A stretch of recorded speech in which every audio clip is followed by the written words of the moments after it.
Okay, what's good, everyone? It's Nigel here, Trinidad Empowerment Network. So over 100 million in government contracts, 5 private companies, and 1 familiar political name. PNM Senator Foster Cummings.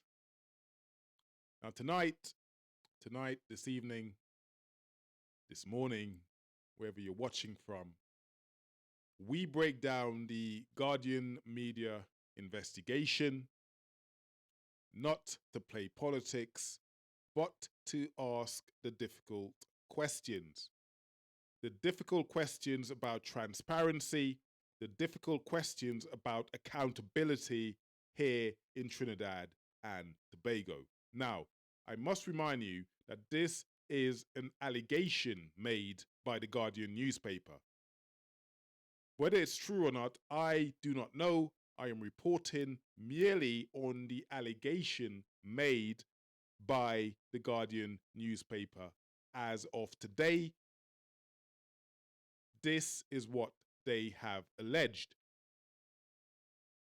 Now, investigative reporter Joshua Simongo allegedly uncovered that between 2015 and 2025, 5 companies linked through family members or close associates of Senator Cummings were awarded over 102 million TT dollars in Housing Development Corporation, UDeCOTT, CPEP, and school improvement contracts. This is the allegation being made. This is the report coming from The Guardian from investigative reporter Joshua Simongo. Whether this is true or not, like I've already said to you, I do not know. I am merely reporting on the allegation made. I just want to be very clear on this. Like and subscribe to Trinidad Empowerment Network. So the companies alleged are Rivulet Investment Limited, Pical Services, Klydon Enterprises Limited, Austin Rogers Holdings Construction Company Limited, and Surv Limited. These are the companies alleged by the Guardian newspaper report, Joshua Simongo. So, some examples here. Revolut Investment, directed by Senator Cummings' wife and daughter, allegedly received 34.7 million in HDC and UDeCOTT contracts. Another company called Klydon Enterprises collected around 20 million, including community center and waste disposal projects. Austin Rogers Holdings earned around 24 million, whilst Surv Limited about 8.3 million TT dollars. Again, this is the allegation coming from the Guardian newspaper. Mr. Cummings responded, denying these allegations. He has denied these allegations. So Senator Cummings stresses that he has been a businessman for 30 years. He's been a businessman for 30 years. And the contracts alleged by The Guardian predate his time as a minister. It predate his time as a minister. And if this is the case, he has done nothing wrong. If this is indeed the case, he has done nothing wrong. He says all tenders went through normal HDC and UDeCOTT processes, and he insists that there is no conflict of interest. He insists that there is no conflict of interest. Now, if these allegations are being made, well, these allegations needs to be investigated if there is wrongdoing. The senator went on to quote, and I quote, "If you find one single contract awarded while I was minister, then you have a right to question me." This is what the senator responded, unquote. So, why am I reporting on this, and why does this matter? Why does this matter? Firstly, I would say conflict of interest. So even if every tender was technically legal, family-owned firms repeatedly winning state contracts totally undermines public trust. It undermines public trust, whether it's legal or not. It undermines public trust, and you can see why. Allegations of insider trading is one. Insider advantage. And by the way, this isn't unique to the PNM. Both parties have faced similar allegations, similar claims, past and present. I don't have to remind you of live sport. I don't have to remind you of Cambridge Analytica. Now, taxpayers' money, public money, these are money that's reserved for housing, for school, for infrastructure funds. This is paid by you, the taxpayers. This is why openness and transparency is so key. You wouldn't allow someone to go into your bank account, take your money, and spend your money as and when they please, how they feel. You would like to know what the hell they're doing with your money. Taxpayers' money is your money. This is your money. This is public. This is a public purse. So we need transparency. We need to know where this money is going. Everyone should know. So Trinidad and Tobago passed a procurement law a while back to improve transparency, believe it or not. That has been passed. But full implementation and enforcement kind of remains inconsistent. It really does remain inconsistent. It's not being enforced as rigidly, in my opinion, as it should be.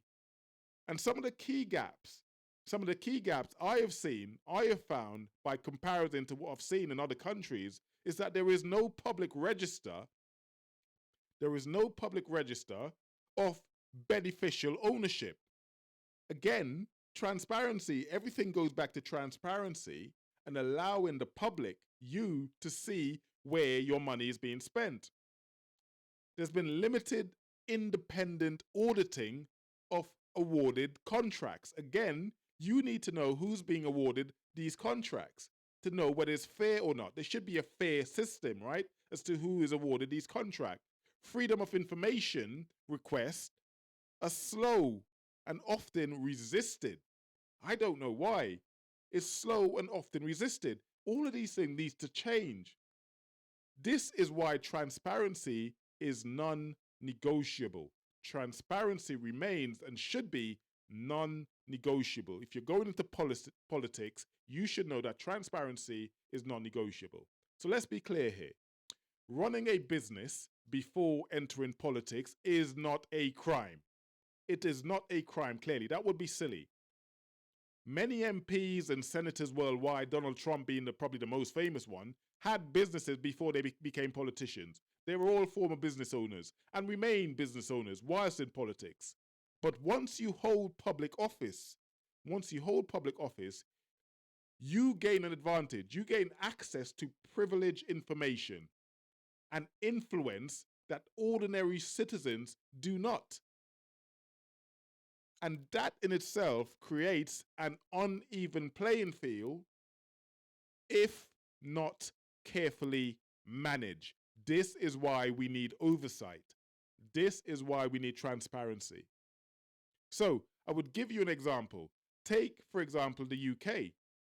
During the COVID-19 pandemic, for those of you who are old enough to remember, the National Audit Office in the UK confirmed a special VIP lane for politically connected suppliers of protective equipment. Now, some firms were set up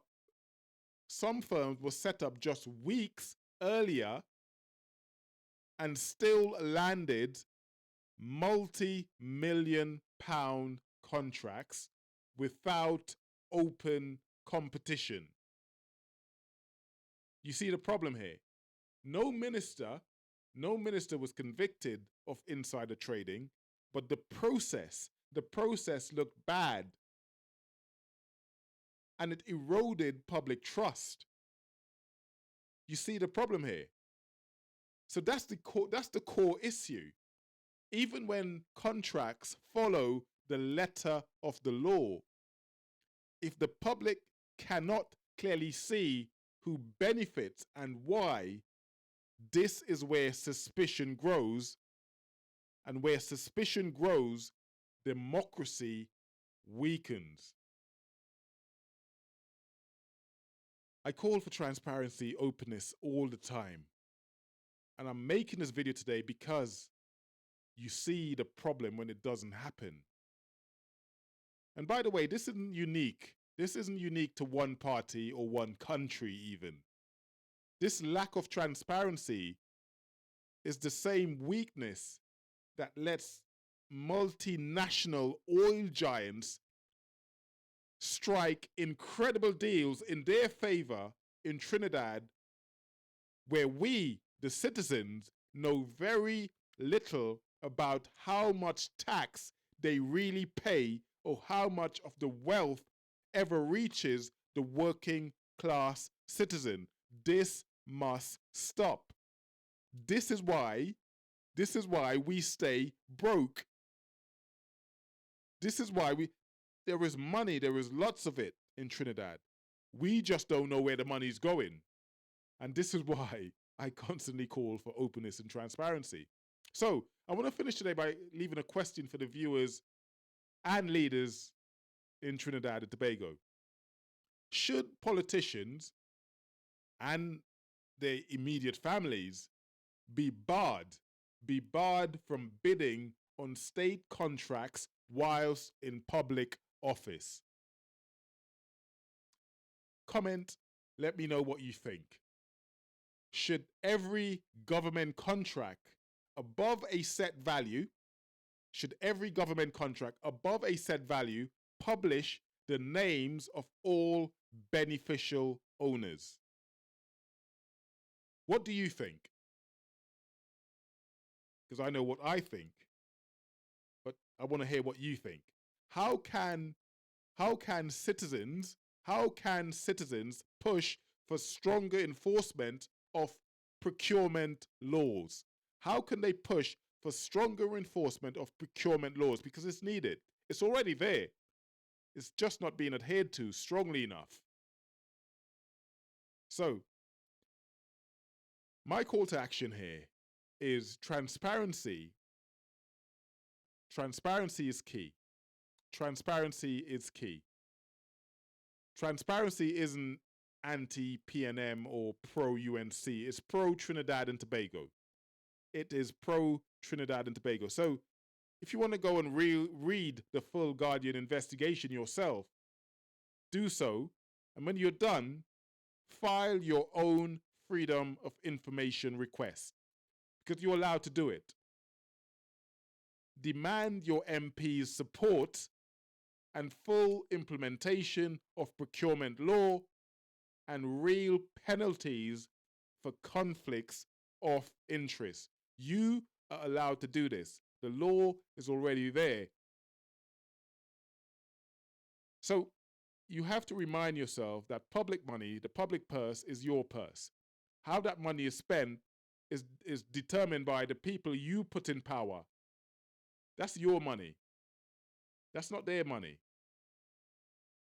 So in closing, I want to say, this isn't about one senator. This is not about one senator. It's about whether public funds serve you, the public.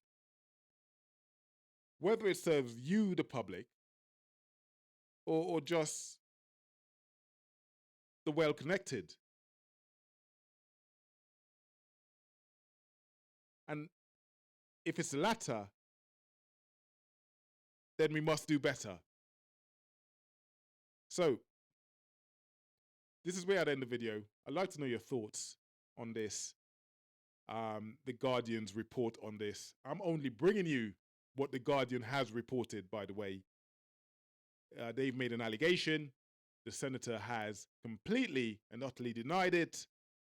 But in any case, you can see the issue here. You can see the issue here. We need openness. We need transparency across the board in Trinidad and Tobago. This isn't about party politics. This isn't about one particular party. We've seen it across all parties in Trinidad and Tobago. You know this. We need transparency, and it's within your hands to do so. Anyway, I'll stop rambling, and I'll see you guys on my next video. For now, much love, God bless, take care of each other. Peace.